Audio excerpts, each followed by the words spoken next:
चंद्रयान-3 का आगे का पूरा प्लान आया सामने।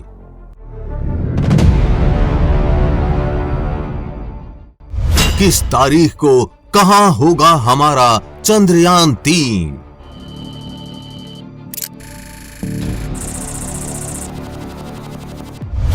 कैसे ध्रुव तारे से रास्ता पता कर रहा चंद्रयान-3?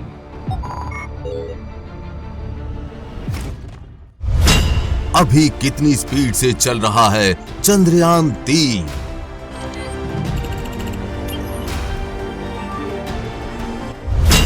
चांद पर जब उतरेगा चंद्रयान-3 तब क्या होगी स्पीड? और चंद्रयान-3 को उतरते वक्त रास्ते का पता कैसे लगेगा?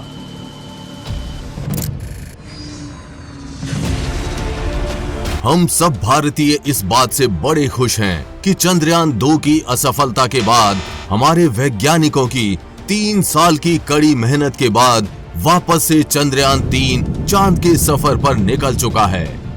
शुक्रवार 14 जुलाई को आंध्र प्रदेश के श्रीहरिकोटा स्थित सतीश धवन अंतरिक्ष केंद्र से इसका सफल प्रक्षेपण किया गया। पृथ्वी की कक्षा में चक्कर लगाने के बाद अब धीरे धीरे चांद की तरफ बढ़ रहा है, लेकिन सवाल ये है कि चंद्रयान-3 की अब स्पीड क्या है और वो अंतरिक्ष में कैसे आगे बढ़ रहा है। चंद्रयान-3 की लॉन्चिंग के दौरान रफ्तार 1627 किलोमीटर प्रति घंटा थी। महज 108 सेकंड में चंद्रयान-3 45 किलोमीटर की ऊंचाई पर पहुंच गया था। इसके बाद लिक्विड इंजन शुरू हुआ, फिर रफ्तार बढ़कर 6437 किलोमीटर प्रति घंटा पहुंच गई। इसके बाद 62 किलोमीटर की ऊंचाई पर रॉकेट से बूस्टर्स अलग हो गए। इससे रफ्तार 7000 किलोमीटर प्रति घंटा पहुंच गई। लिक्विड इंजन के अलग होने के बाद क्रायोजेनिक इंजन शुरू हुआ, फिर इसकी रफ्तार 16000 किलोमीटर प्रति घंटा पहुंच गई थी। जब अंत में चंद्रयान-3 से क्रायोजेनिक इंजन भी अलग हुआ, यानी जब चंद्रयान-3 को LVM-3 रॉकेट ने उसकी पहली कक्षा में डाला था, तब चंद्रयान-3 की गति थी 36,968.4 किलोमीटर प्रति घंटा, यानी 10.269 किलोमीटर प्रति सेकंड। यानी चंद्रयान-3 एक सेकंड में 10.25 किलोमीटर की यात्रा कर रहा था। चंद्रयान-3 को धरती के ऑर्बिट से बाहर जाने के लिए 40,320 किलोमीटर प्रति घंटा की गति हासिल करनी थी। तो अब सवाल यह है कि जब रॉकेट के ये चारों part, booster rocket, heat shield, liquid engine and cryogenic engine, यानी पूरा रॉकेट चंद्रयान-3 से अलग हो चुका है, तो अब आगे चंद्रयान कैसे उड़ेगा? तो इसका सीधा सा जवाब है, पृथ्वी की कक्षा में प्रवेश करने के बाद प्रोपल्शन मॉड्यूल की सहायता से इसरो इसको आगे उड़ाएगा। जब एक बार चंद्रयान-3 के प्रोपल्शन मॉड्यूल का इंजन ऑन होता है तो उसे तेज गति मिलती है, वो अगले ऑर्बिट में पहुंच जाता है। लेकिन जैसे ही वो एपोजी पर सबसे दूर पहुंचता है, उसकी गति 0 हो जाती है। पृथ्वी उसे फिर खींच लेती है। अभी इसकी गति 36,968 से 40,320 किलोमीटर के बीच है। हर ऑर्बिट में चंद्रयान-3 के साथ यही हो रहा है।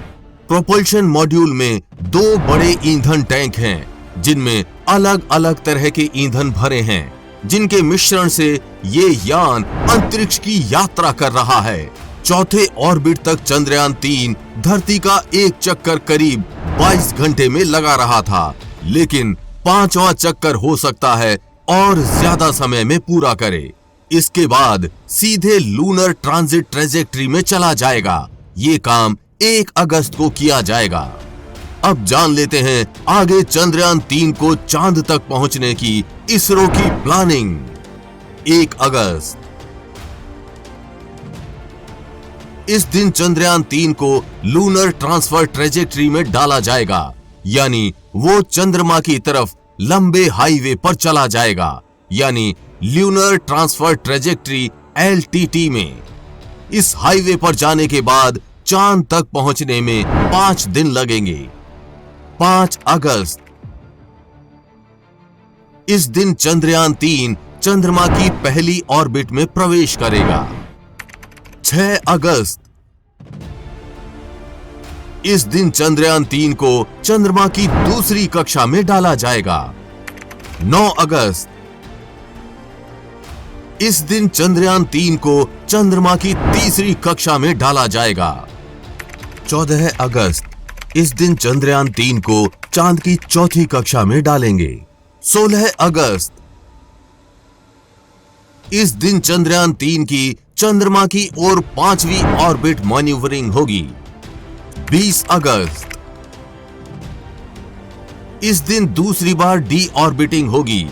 चंद्रयान 3 को 100 गुणा 30 किलोमीटर के ल्यूनर ऑर्बिट में डाला जाएगा। 23 अगस्त, इस दिन शाम को 5:47 पर चंद्रयान 3 का लैंडर चांद की सतह पर उतरेगा। अब आपका सवाल हो सकता है कि ये चांद पर उतरेगा कैसे और इसकी तब स्पीड कितनी होगी। इनमें laser and RF based altimeters, laser Doppler velocity meter लगे हैं। ये उसके इंजन को एक्सेलरेट या डी एक्सेलरेट करने में मदद करते हैं। ऑन बोर्ड कंप्यूटर तय करेगा कि कौन सा इंजन किस समय कितनी देर ऑन होगा, यान किस दिशा में जाएगा। लैंडिंग की जगह चंद्रयान 2 के ऑर्बिटर ने फिक्स कर दी है। हाँ, सही सुना आपने, चंद्रयान 2 का ऑर्बिटर इस बार इसरो ने ऑर्बिटर नहीं भेजा है, वो चंद्रयान 2 के ऑर्बिटर का ही इस्तेमाल कर रहा है। लैंडिंग के समय धीरे धीरे थ्रॉटल कम करेंगे। 1 या 2 किलोमीटर की ऊंचाई पर आने के बाद करीब 15 मीटर प्रति सेकंड की गति से नीचे उतरेगा। आपकी जानकारी के लिए बता दें कि लैंडर के लेग्स 3 किलोमीटर प्रति सेकंड की स्पीड को बर्दाश्त कर सकते हैं। इंजन से निकलने वाले धुएं से बचने के लिए ऐसा किया जाएगा। अब यहाँ सवाल ये है कि चंद्रयान 3 कैसे आगे बढ़ रहा है। आखिर दिशा के बारे में कैसे पता कि उसे उस तरफ ही जाना है। आखिर कौन चंद्रयान की दिशा को निर्धारित कर रहा है। क्या चंद्रयान 3 में GPS लगा है? तो आपको बता दें कि चंद्रयान 3 में किसी तरह का GPS सिस्टम नहीं लगा है। असल में अंतरिक्ष में कोई GPS सिस्टम काम ही नहीं करता। अब आपका सवाल होगा कि फिर सैटेलाइट्स और स्पेसक्राफ्ट कैसे अपना रास्ता जानते हैं। उन्हें कैसे पता होता है कि किस रास्ते पर किस दिशा में जाना है। वहां तो कोई सड़क भी नहीं बनी है। तो उसका जवाब है स्पेसक्राफ्ट में लगे स्टार सेंसर्स, जो इस काम में मदद करते हैं। चंद्रयान 3 में कई सारे कैमरे लगे हैं, स्टार सेंसर्स लगे हैं, जिनके माध्यम से वो अंतरिक्ष में दिशा पता करता है। इसके लिए वो ध्रुव तारे और सूरज की मदद लेता है। रात में ध्रुव तारा और दिन में सूरज से लेता है रास्ते और दिशा का ज्ञान। असल में ध्रुव तारा, जिसे पोल स्टार भी कहते हैं, वो उत्तर की दिशा की ओर इशारा करता है।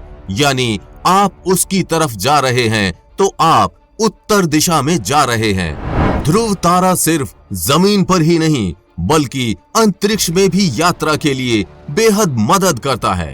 ये गहरे अंधेरे अंतरिक्ष में पृथ्वी से दिखने वाला सबसे ज्यादा चमकता हुआ तारा है। इसलिए इसके माध्यम से स्पेसक्राफ्ट्स या सैटेलाइट्स यात्रा करते हैं। रात में इससे मदद लेते हैं, जबकि दिन में सूरज की दिशा के हिसाब से आगे बढ़ते हैं। हम उम्मीद करते हैं कि आपको ये जानकारी अच्छी लगी होगी, और अगर आपका भी कोई सवाल है तो हमें कमेंट बॉक्स में लिखकर जरूर बताएं। हम अपनी वीडियो के माध्यम से आपके सवाल का जवाब देने का प्रयास करेंगे। चंद्रयान 3 पर आगे भी अपडेट्स आती रहेंगी, इसलिए अपडेटेड रहने के लिए चैनल को सब्सक्राइब करके बेल नोटिफिकेशन जरूर ऑन कर लें।